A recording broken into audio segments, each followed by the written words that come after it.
strong, yeah, I've been moving mountains. Circle tight and ain't no way around it. Other shorties mad at. All right, guys, I don't even know where I left off. But if you're still watching at this point, or I don't know if this is going to be a second clip or what, but make sure y'all like, comment, and subscribe, please.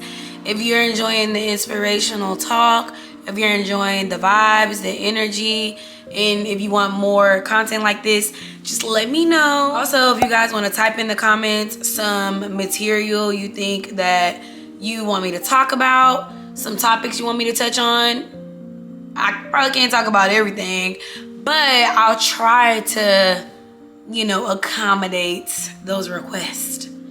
I don't want to be over here talking about something I have no experience on. If I see something that you guys put in the comments that it seems like I can kind of touch on or talk about, then I'll definitely make a video on it. But if it's kind of like out of my reach and I ain't got no experience in that realm or that situation, then yeah, won't be able to talk about it, obviously, right? I kind of just want to touch on some things that I went through after my rebirth. I think I was talking to you guys about how I had somebody come over and they helped save me and find me, you know, led me back to my way of the Lord. And basically all I had to do was accept Christ back into my life, you know, accept him as my Lord and Savior, and just know and believe and have faith that things are going to be okay. And stop letting that stress, that anxiety, the depression and everything overwhelm me. Stop letting mental illness take over me, if that makes sense. Take over my mind, my body, my spirit, my soul, my life. You know, it was affecting everything in my life. One bad thing, like I couldn't work. I couldn't do anything, couldn't work out, wasn't in the mood. You know, depression, you just want to be in the bed all day. You don't want to do anything. And that ain't nothing but the man downstairs trying to take you over. And you're letting him win when you allow yourself to succumb to those type of things. So you really want to try your best to be positive. And literally when you wake up in the morning, just say, today is going to be a good day. Know that today's going to be a good day. Even if you woke up kind of on the wrong side of the bed, tell yourself that today is going to be a good day, no matter what. You know what I'm saying? What you speak, the mind and the body will follow. Like I told y'all, I listen to Steve Harvey's motivational speeches sometimes, and he would literally talk about how if you say something like out loud, like, I don't really feel good today, like today's probably not going to be a good day, today ain't going to be a good day. Because those little people in your head is going to be like, okay, so-and-so today ain't going to be a good day. And they're telling other people in your head and the other part of your body and this part of your body. And then it's literally going to manifest into your whole body. Like, you manifest things when you speak things. That's why the power of the tongue is really real. You know what I'm saying? So just know that the power of the tongue is a thing. I really want to elaborate. Like, it's very powerful. It's very strong. You know, especially when you start to tap into your inner spirit. You know what I'm saying? And you get real connected and real in tune with that, and you start saying things. Not a good look, guys. Not a good look. I was talking about how history is repeating itself for me. I had a lot of things happen to me 7 years ago that have been happening to me again lately. That goes down to me chipping my tooth, me having a drastic weight loss. Just a lot of different things have literally like repeated itself for me. And I had other things try to repeat themselves, and I was able to stop it because now I'm going on a different path. And basically I was telling you guys that, like, when I got saved and everything, I was then admitted I had like a spiritual awakening, right? And I was already going through a psychotic episode. So I was overthinking a lot, and I was getting confused on the information that was given to me. And I kept thinking the world was gonna end, y'all. Like, I chopped it up to something in my brain was telling me that, like, if I don't, like, make sure all my friends and my family believe in the Lord and get on the journey that I'm on right now, then the world's about to end. That was clearly not correct, right? I was going through my mental stuff.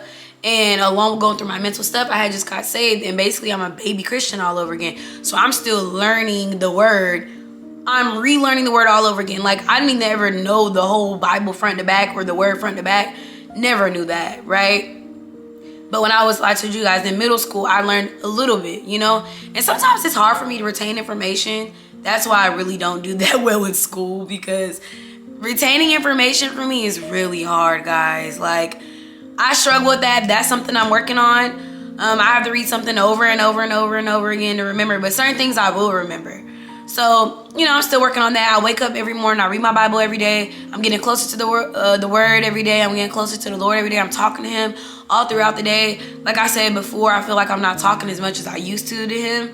And I'm working on that too, because I used to pray about everything when I first got saved. Like every little single thing, just like I talked to you guys about in my mental health and my testimony videos, that, I was talking to the Lord a lot. And honestly, a lot of things I was speaking on and I was saying literally were happening. Like, and I told y'all can believe that part if you want to or not. I know it was a coincidence. That junk was real, So you just got to really get in tune to your inner self and really just speak to the man above, y'all. Like I said, he's literally at the door knocking, waiting on us to enter the door, because he's already there. Then I started thinking about some of my, let's go back to, I keep getting off track.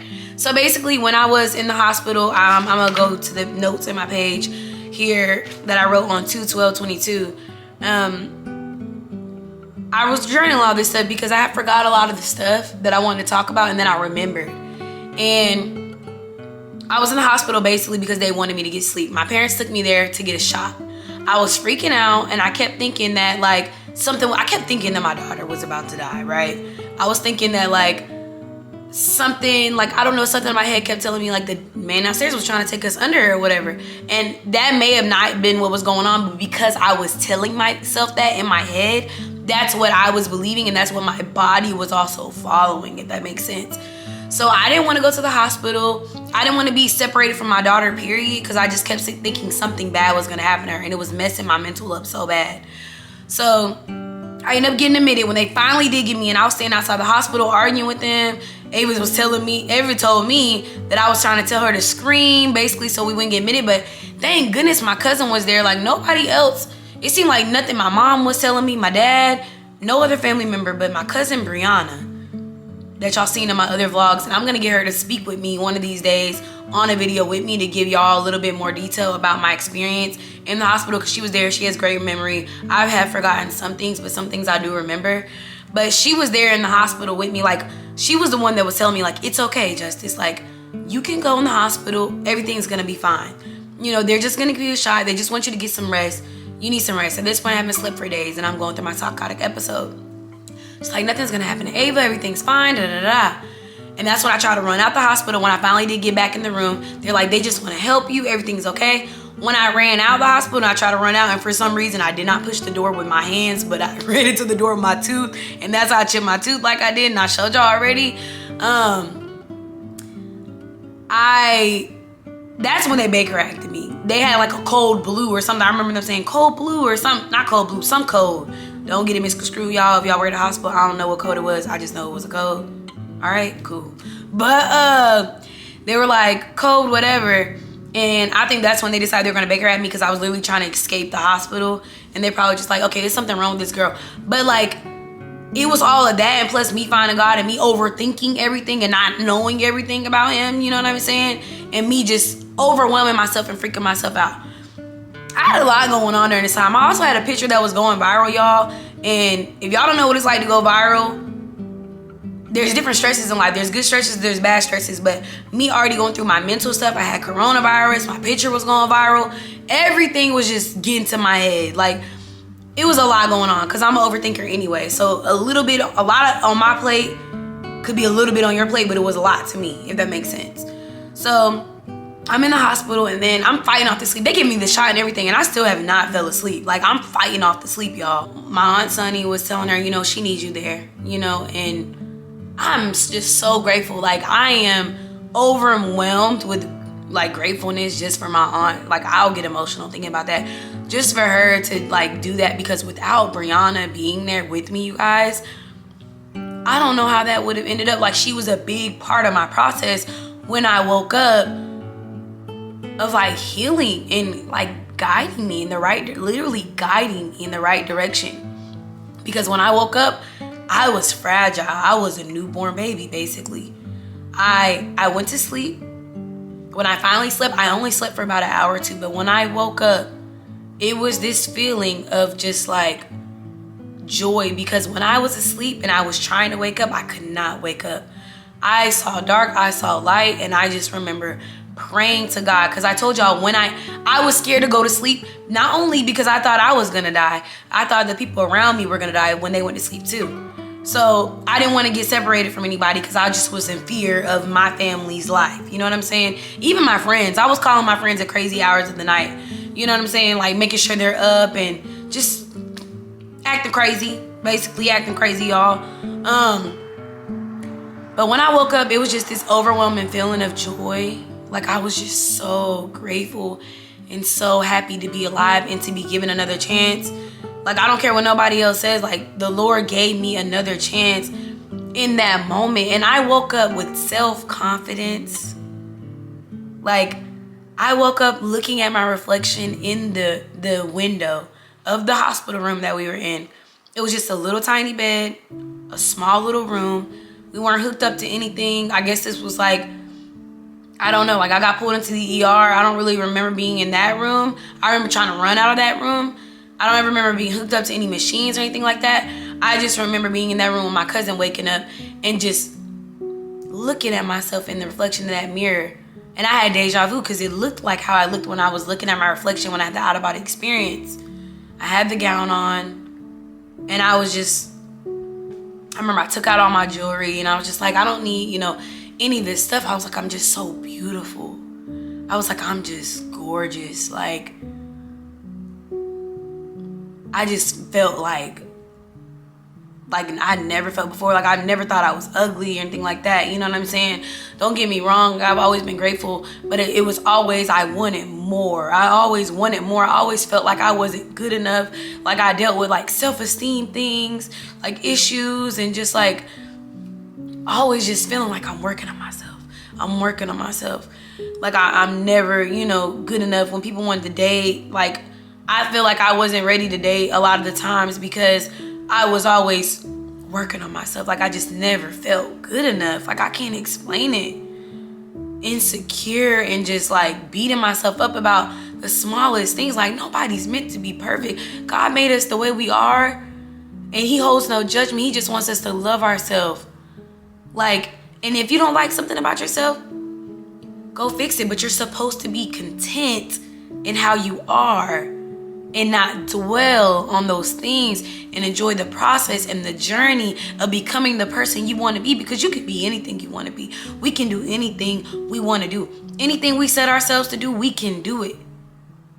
We all have a gift inside of us to overcome whatever it is we're going through. And I'm gonna tell you something. When I was reborn and I woke up, God gave me gifts. He gave me things I had only ever wished for, never thought could happen. Self-confidence. The fact that you could go to sleep still feeling uneasy about yourself, having doubt about things in your life, and being able to wake up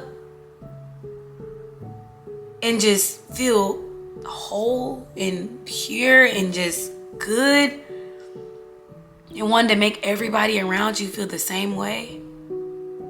I woke up with that. I have like goosebumps right now. I woke up with that feeling, that urge. Like I want everyone to feel how I feel. Like I want everyone to feel this light, this feeling, this overwhelming feeling of satisfaction within myself, of loving myself. And I'm just like talking to my cousin. I'm like, even with my chipped tooth, I'm beautiful. I was like, I don't care. I was like, I'm just so happy to be here. Like, I wasn't scared to talk to people anymore. I was trying to help the people. Like, I kept, like, I knew that we had to, like, basically I had to get my nutrition back and everything. I kept drinking so much water, y'all. I was drinking so much water. I was peeing like every second. I know my cousin was like, girl. I was trying to make sure she was drinking water. I was like, you need to eat. You need to drink water. I made sure we was eating the food that we got. Like, but my anxiety was so high and I had to fight it off. Like, I had to fight the anxiety off, y'all, because it was like the anxiety was trying to succumb me. I still was low on my sleep and everything, and I was trying to get all my nutrients back and everything. And I really needed to rest too, but it was hard for me to go to sleep because my mind kept going. But that's, when I got Baker acted, I was mad about my experience that I had there, but everything literally happened for a reason, because it allowed me to get all my, like, rest up on my sleep and not have to be around anybody else. Like, you know, things that can be distractions, such as like your phone, family, my daughter, which is not, these are not bad distractions, but these are distractions when you need to worry about yourself and get better, you know what I mean? And get back to the right state of mind and get stabilized again, basically. But everything happened for a reason, for sure. But I woke up and my cousin, she was talking to me. Basically, I put that Bree was there for me at the hospital. She helped me stay sane. There was a little boy that kept screaming and he was triggering me. And it was because, you know, like I have a daughter, and when she has her fits or her stuff, you know, like I'm a nurturer, I'm a caring person. Like it's just in me to nurture and be there for someone when they're in distress or in need. I'm an empath. Like I can feel the vibrations. I can feel those things. I kept going back and forth in my head, and Brianna was there to stop me. I had to stay calm. I wasn't on my meds. I was taking them at the wrong time. I wasn't on the right schedule. I told you guys, if you're on a medication, you want to make sure you're on the right schedule. Even if you're not on a medication, being on a schedule is good for your mental in general. Let's see. I kept going back and forth in my head, and then I got wheeled to the back. But also, I'm going to tell you some things my cousin was doing for me to help me stay calm. She was trying to play little games on her phone. But I was overthinking everything, y'all. I was thinking that if I didn't win this game, then something bad was gonna happen to me. Like my head was messed up. Like mental stuff will really like mess with you. But then I was still learning, like, you gotta pray about these things. And she kept telling me that I was praying a lot, like over every little thing. I was confessing a lot to the Lord, like all the things I felt sorry about, and I was asking for forgiveness. Like it was just like diarrhea out the mouth, I kid you not. I did a lot of that, you know. I had to forgive, you know, asking for forgiveness for all the things I did in the past, because I don't know, it's just a part of my spiritual awakening. Like when you are a newborn baby, I was just asking for forgiveness of my past, to let go of the person that I used to be so I could become this new person. And it's not like a new person, like a different Juju. I told you I'm the same Juju, but I am literally just elevated. I am trying to do better, live better, and make better choices in life, and stop being so distracted by things.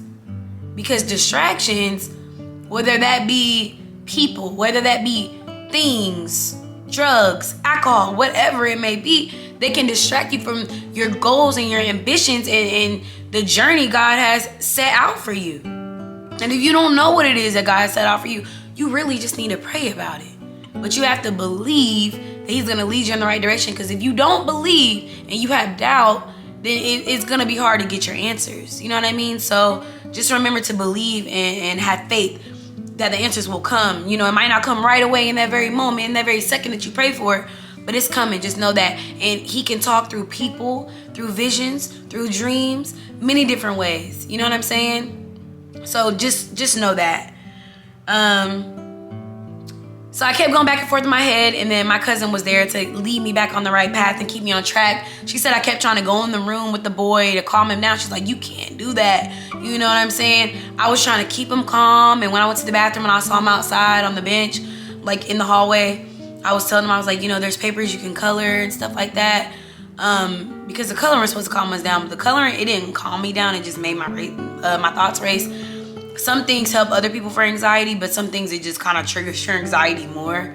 But we watched Sister. That kept me calm. Maybe if you're going through anxious things and anxious thoughts, watch a TV show or talk about something that will get your mind off of things and let your mind drift to a different world where your thoughts are not succumbing you and not taking over your brain and your mental and your body.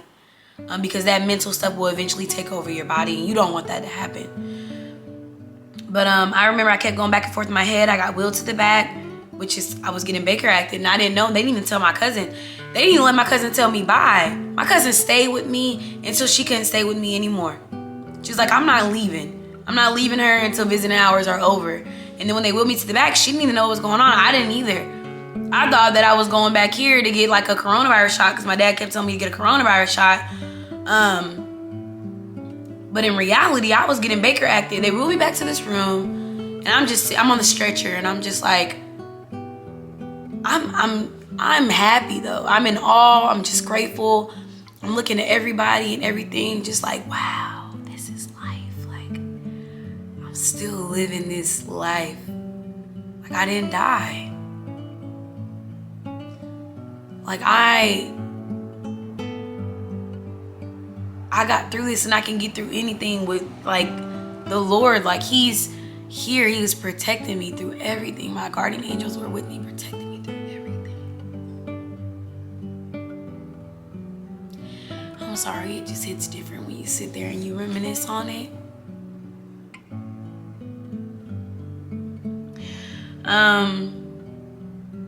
But yeah, when I was back there, something kept telling me to scream, then not scream. I was in a stretcher, and I remember I was telling everybody, you know, like, just they're beautiful, and I had a conversation with a girl, and she was showing me this little insect. I don't know how she snuck this insect in, but she did. And she's like, it's just so beautiful, like, you know, just showing me the little things in life and just telling me how she loves nature. She was so much like me, and it was just crazy. Like, I don't know, we were just talking with each other, and I was just telling her how beautiful she was, and she was saying she was about to get out because her time was almost over. I think she already stayed like a couple nights there, and I just got admitted, and she was helping me. Thank God for her. You know, like, God just sends people to us sometimes to guide us and help us. And I know He put me there to help a lot of people that were there too, that were going through things, because we helped each other in there. There was a lot of people with the names of people that I knew in life. Like, there was a nurse named Mava. I ain't never met nobody named Mava, y'all. And I call my daughter Ava Mava. And then there was somebody named Suzette. And that's my daughter's grandmother. That's her name.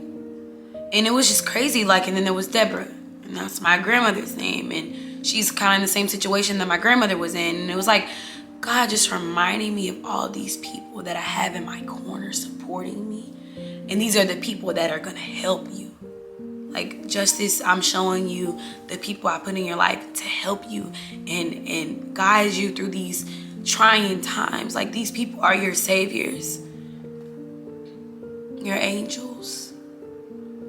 Don't push out people from your life, y'all. Like, He was also, like, showing me people, like, there was names of people that were in my life that were my friends, and they either looked like them or had the same name as them. And it was like God trying to show me, like, these are the people that they still need you. They need guidance. They need help. Lead them in the right direction. You know what I'm saying? Keep giving them your light.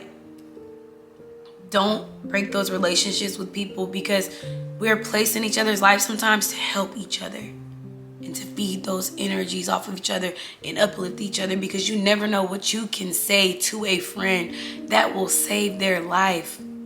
Some people aren't going to talk to you and tell you what's going on with them. That's just what it is. Some people are not as open as I am. I haven't always been this open. With the Rebirth, He gave me the ability to take away the social anxiety and to talk about my experiences. I said I was going to talk about this stuff, but I got that push when I was reborn. Judgment does not bother me. I'm one of the most least judgmental people in this world. I know I am, because I don't judge people. You know what I'm saying? Even when people do things to me, I'm like one of the most forgiving freaking people ever. Now more than ever. Before, I definitely have more work to do, and I'm working on being more forgiving. But it's just like, I understand that we're humans, we make mistakes, and things happen. You know what I'm saying? And that's another thing I want to touch on, is just being more forgiving. This video is going to be broken up between about 4 different segments, because I'm everywhere with it. But just being more forgiving and not holding grudges on people and not dwelling on stuff. I had a lot of trauma in my life happen to me, but I had to let go. Something I was holding on to that I don't really want to talk about quite yet. Some stuff happened to me in high school, and I was really holding on to this stuff since high school. Since 2000, I think it was 2011, 2012. It took me 10 years to bury that hatchet. 10 years. But, you know, when I was reborn, it was just like God gave me that gift to be more understanding and to let bygones be bygones, and to not live in that animosity, that hate, that whatever that evil stuff is. He let that go. You know what I'm saying? I had to let that go. And I did, and it feels good. It feels good to let that burden off your shoulders. It feels good to shake it, you know? I don't really care nothing about it. I do this shit. Nah, I ain't new to this. Got everybody asking questions. They like who this is, and baby.